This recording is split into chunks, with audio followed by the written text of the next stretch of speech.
Thank you, Dr. Loretta Bruning, for being with us today. I'm really excited to talk to you about this topic of, anxiety and how it shows up in relationships and, how we struggle with how we feel about ourselves and how that shows up in our esteem and our confidence. And I want to thank you again for joining us here today. And would you mind telling us who you are and what you do and what, your passion and your motivation is to talk about these things? Sure. Thanks for organizing this. So I was a college professor for 25 years and have studied psychology my whole life, but I never felt like I was getting the whole story about human motivation. I took early retirement, started doing my own research after having been a parent and having thousands of students. And I discovered what to me seemed like the missing link, which was research on the way mammals have social hierarchies. And they're always comparing themselves to others and reacting very strongly to how they stack up. And when I say strongly, I mean not with verbal cognitive thoughts, but with chemicals. So a chemical that makes you feel great when you compare favorably to another, and a chemical that makes you feel like your survival is threatened when you compare unfavorably to another. So monkeys are doing this all the time, and I learned that from nature videos. And so then I started focusing on that, and I've written a lot of books about it, and I think it can really help us understand why we drive ourselves crazy over stupid minutia. I love that you brought up nature, because I started walking around and I live down near the water over here. And, I started watching how ducks interact and geese by the water. And there's a lot of competition over food, a lot of competition over mates. And I was like, oh my gosh, this is happening around among us. Yes, exactly. And so there's good news and bad news. So the good news, well, start with the bad news, is that people don't want to feel that that's true. They want some utopian idea that the natural default state is peace and love and something has gone wrong and then we could go back to this perfect state. Well, that's not the case. So animals have tremendous conflict. And the example you brought up is hilarious because it's a long story, but ducks actually have rape. And they have it like, to not be too explicit, a duck can rape another duck that's like 2 feet away from it. It's hard to believe. And then the female has a way to fight it internally. Unbelievable. But anyway, having said that, the good news is when we understand it, we know how we're creating it internally so we can redirect it instead of feeling like we're assaulted all the time and expanding that bad feeling more than it needs to be.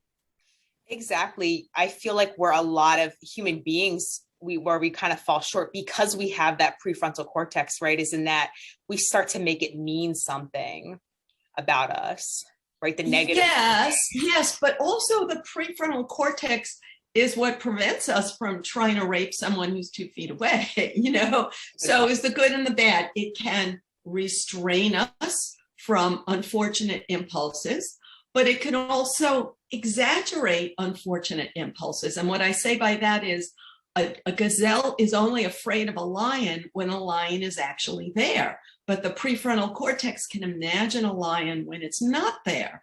So the bad news is that you could worry about the lion all the time, but the good news is that humans can build a fence to protect themselves from the lion. So it's a matter of understanding our deeper impulses so we can direct them in healthy ways. Yes. Oh, I love that.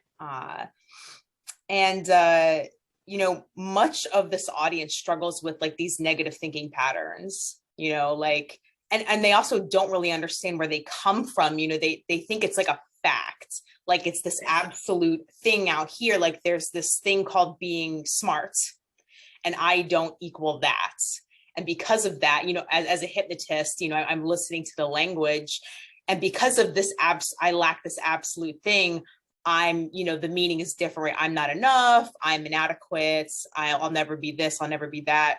And what would you recommend is a way to start kind of like picking this apart? I know this is a process, but what can you explain to us, like why like just trying to push this stuff away doesn't work?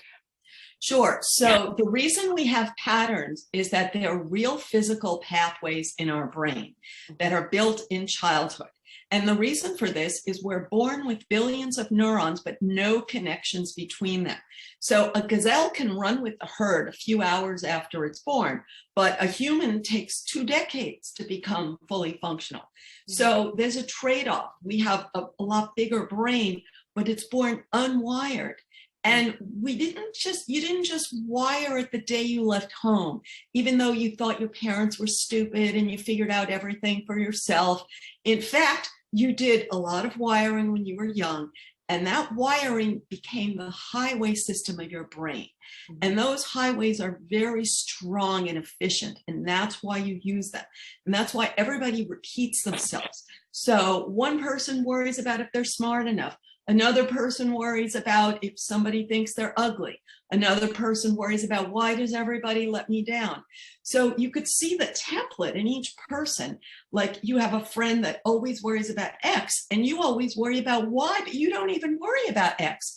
And then if you go into your childhoods, you say, oh my God, I'm just repeating my childhood. And when I say that, I'm including the teen years. Yes. Yeah. Yeah, exactly. I love that metaphor of a highway. Like the way I talk about with this, with clients as far as habits is like, think of it like the first time you experience this thing, what we call a synesthesia, like you have this feeling with an experience, you see something and you feel something, and then boom, there's now this start of a trauma, right? And then every time there's a similar subsequent event, this highway is just paved, and it becomes so easy to just take this path. And it's so automatic for, a lot of my clients, and I'm sure a lot of people watching, that they don't even recognize that this is actually a process that's instantaneous that happens. But that they are doing it. Like you said, It feels like it's external. So then the way we get our power is to know that we can carve new pathways in our brain. I say that we have billions of extra neurons just waiting to build new highways, but it's hard after puberty because we have less neuroplasticity then. So it takes a lot of repetition. And that's hard because who wants to repeat something that doesn't feel right? So I use the analogy, if your brain is like a jungle, and if you were in the jungle trying to carve a new trail, it's so much work to carve through a jungle. And then when you go back the next day, it's all grown back and you got to carve it again. But if you cover the same ground every day, then a trail will establish, and then it will feel natural to do the new thing. But the old highway will still be there, but you will at least have a new trail. Yeah. That I'm so glad you cleared that up, because I think I read somewhere that there's no evidence that these old patterns actually like dissolve away or disappear. It's just you can build a stronger one that your body tends to move towards instead. Is that correct? It's not even stronger. What I say is, imagine you're actually in the Amazon and there's this highway, but it goes to this city, which is really ugly. So that's your old pathways go to an ugly place, but they're easy. The new path goes to a beautiful place. So you can train yourself to take that new pathway, even though it's smaller and more work, because you have positive expectations about it and negative expectations about the old path. Yeah. And I also say that it's like building an exit ramp on the freeway, that just when you're about to go on that old road, you say, oh, wait a minute, I have this new road. The old road goes to a bad place. You slam on the brakes and you say, okay, I'm going to make this other choice. I love that. And the fact that you use the word choice, I think when I utter that word in my sessions to clients who are coming in who are struggling with panic attacks, and I say something like, well, anxiety is a choice. I know for me at the beginning would have been like, what are you talking about? Do they get angry at you when you say it's a choice? I'm careful about my delivery, because I know if I was like, hey, guess what? You get to choose, thought, I would be like, I'm out of here. You know what I mean? So it's definitely important to validate, one's experience about this. Like I get it. It feels like it's automatic. Anxiety feels like it's attacking us. It's like it's coming out of nowhere. Like it's this force that takes over our body. I've been there, but also realize, hey, notice, specifically in the way I work is like clients will get anxious and panic just talking about the experience, and they don't have to be on the highway. They don't have to be in the plane. They don't have to be having an argument with that person. And that's when that thing clicks where they're like, oh, I'm just sitting in a chair and I'm getting anxious. Yes, exactly. So one thing that's helpful is to know the difference between our verbal brain and our animal brain. In technical terms, it could be called the limbic system is the brain we've inherited from animals, and you could call it the cortex or the prefrontal cortex or consciousness, whatever. But it's what you're saying to yourself.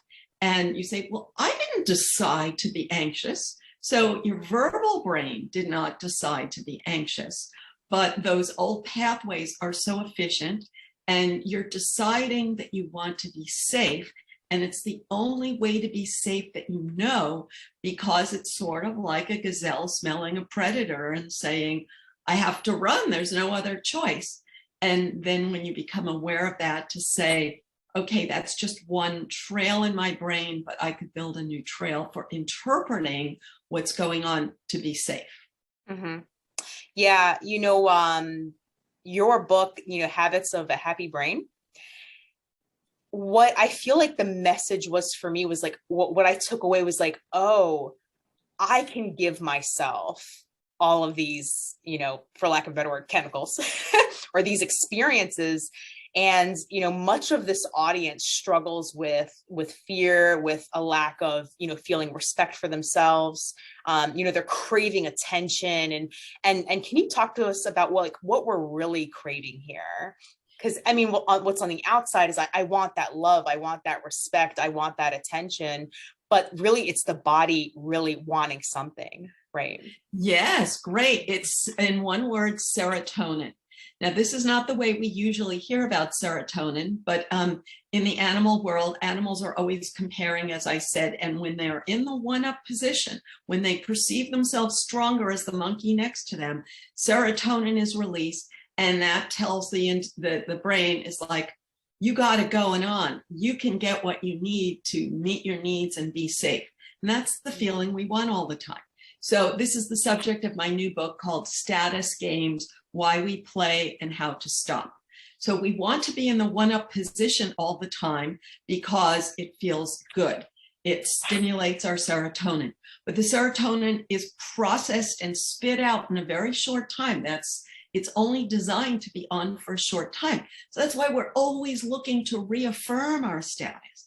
But when you're in the one down position, your brain releases cortisol, which is that feeling that your survival is threatened because there's a stronger monkey next to you who's going to get all the bananas and all the mating opportunity, and your genes are going to be wiped off the face of the earth. And your verbal brain is not thinking this, but this is what we're doing all the time. Wow. I mean, that was literally like probably a minute and a half of talking, but you said so much there that was so profound.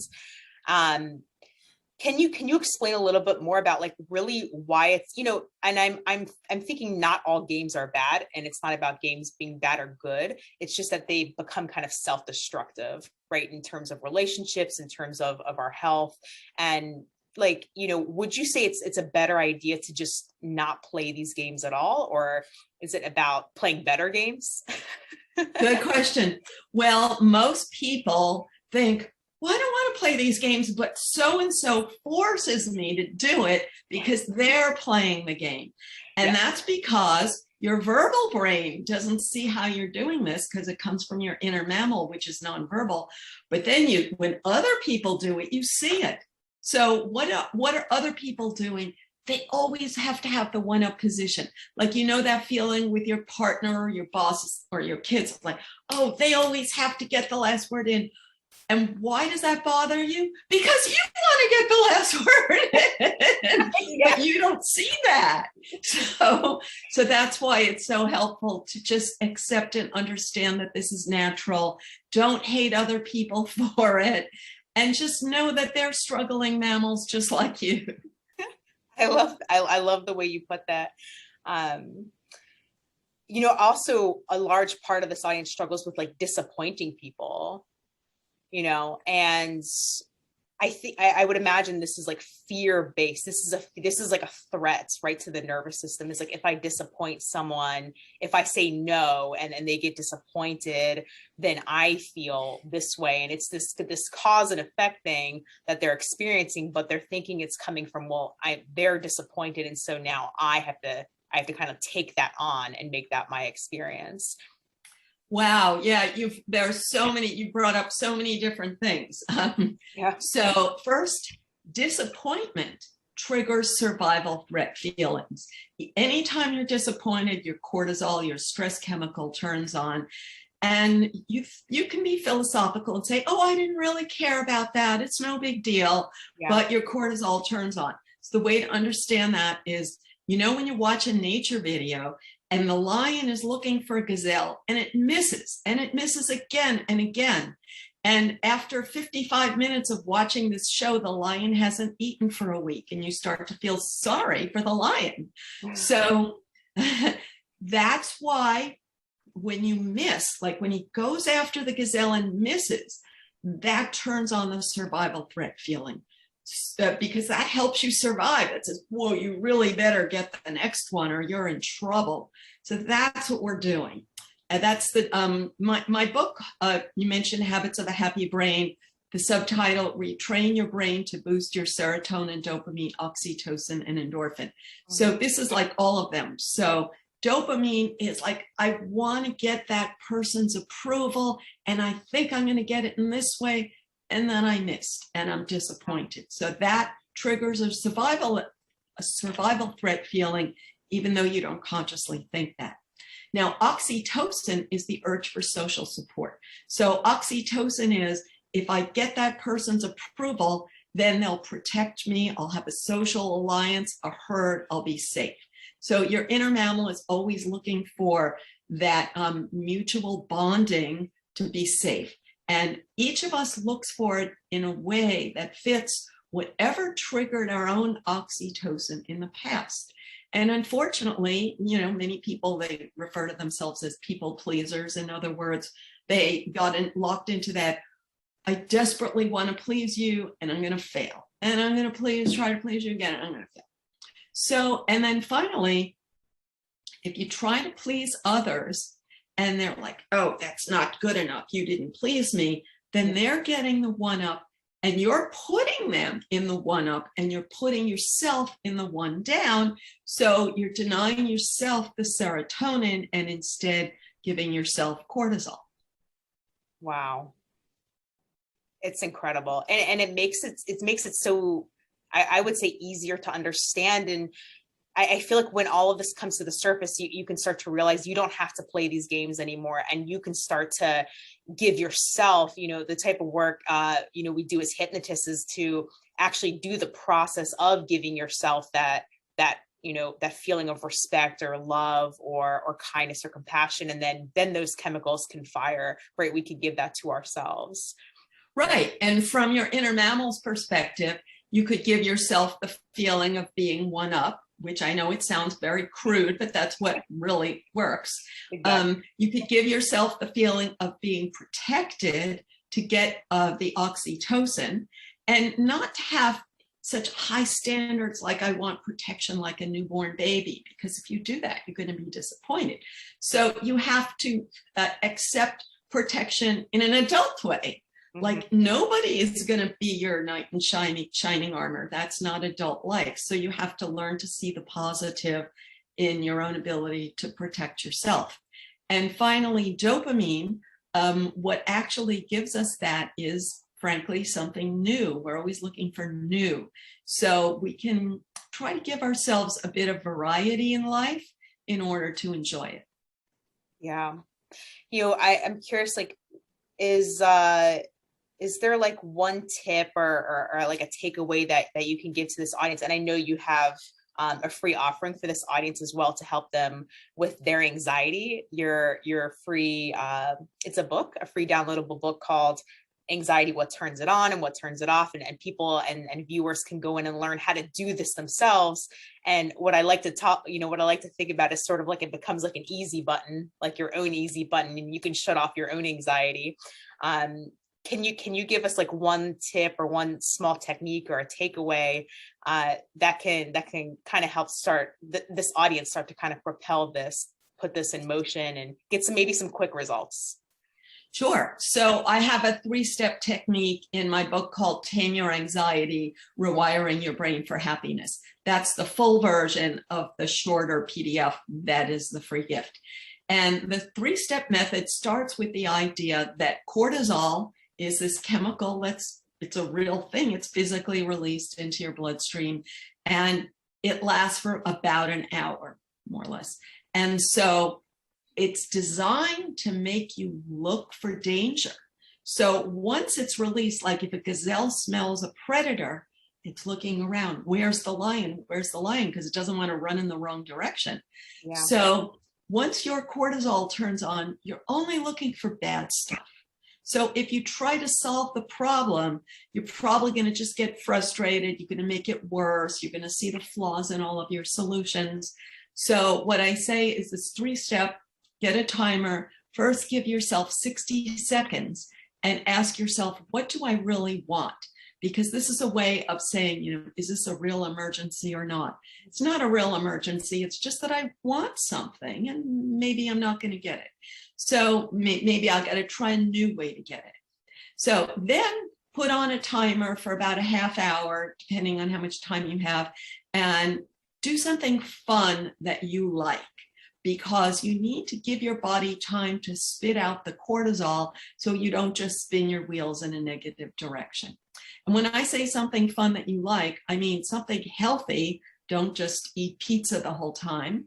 But on the other hand, don't just eat kale smoothies, or don't just think you have to run the whole time, because if you don't like running, that's just going to add to your cortisol. So be prepared with things you like.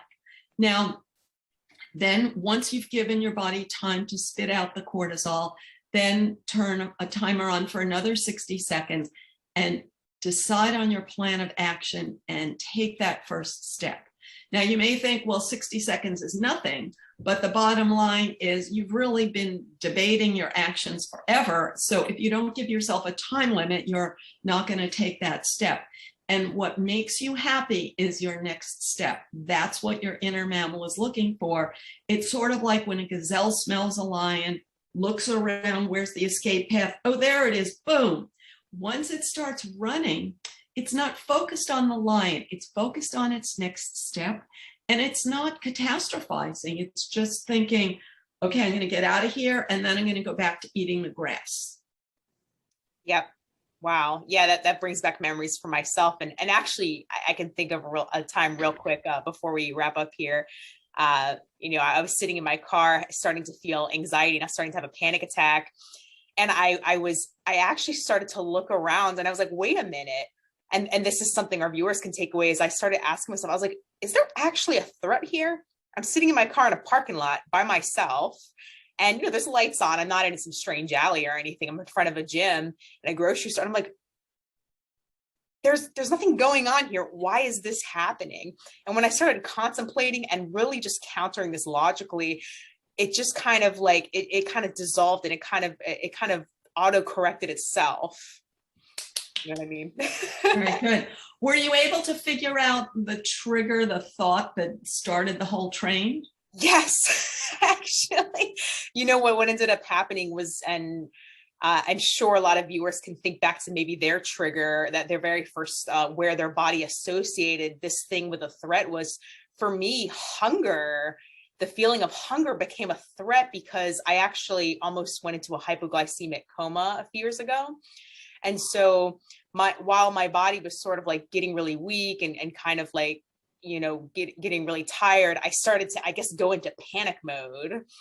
I'm guessing that's what happened. And But then, that's natural. That's what I said, like the lion hasn't eaten in a week, and cortisol is saying, do something, do something. yep. And I guess the meaning that came out of it was hunger is dangerous. Don't be hungry. And so, long story short, gained a lot of weight, fixed, took a lot of it off. But it was after all of that, I realized, oh, there's a pattern of every time I feel hunger, there's anxiety, and then there's hunger and anxiety. And so I thought eating was the solution to the anxiety. And of course that doesn't work. That never works. Yeah. And what was the solution was actually beginning to ask these questions like, wait a minute, there's no threat here. And just discerning an actual threatening situation from just a normal everyday situation, Yeah, that's great. I think everyone can, if you really focus, to find that first experience to understand how you built this pathway, because cortisol builds pathways. I had a funny one where I felt anxiety and it's like, nothing's going on. What is it? What have I done in the past few minutes that triggered it? And long story short, I was on an elevator and just got into my hotel room, but I had just been in the restaurant downstairs, had an interaction with the waiter. What did that do? Well, there was something about that interaction which was an exact parallel of my childhood. And when I saw it, I was like, oh my God, I can't believe I did that. Yeah. And I think what viewers can take away from this whole conversation is that you can retrain your body. You don't need someone else to get that respect, to feel that love, to feel that compassion and that kindness towards yourself, or that excitement, right? And all these chemicals. We can get that from others, but it doesn't have to be them, right? And can you tell us, Loretta, where people can go to find out more about you and more about your books? Your website that they can Sure. Innermammalinstitute.org, innermammalinstitute.org. I have lots of free resources, including videos, podcasts, and a free 5-day Happy Chemical Jumpstart. And all of my books are explained. Awesome. Well, I'm going to check it out. And I also want to check out your new book. You mentioned the status games, why we play, and how to stop. Right. That was just released. So, if you're recovering people pleaser, go check it out. Do not miss this. All of this work is so exciting and freeing. And Loretta, thank you again so much for participating and sharing your insights with us. So thank you so much. Thanks for having me. Thank you.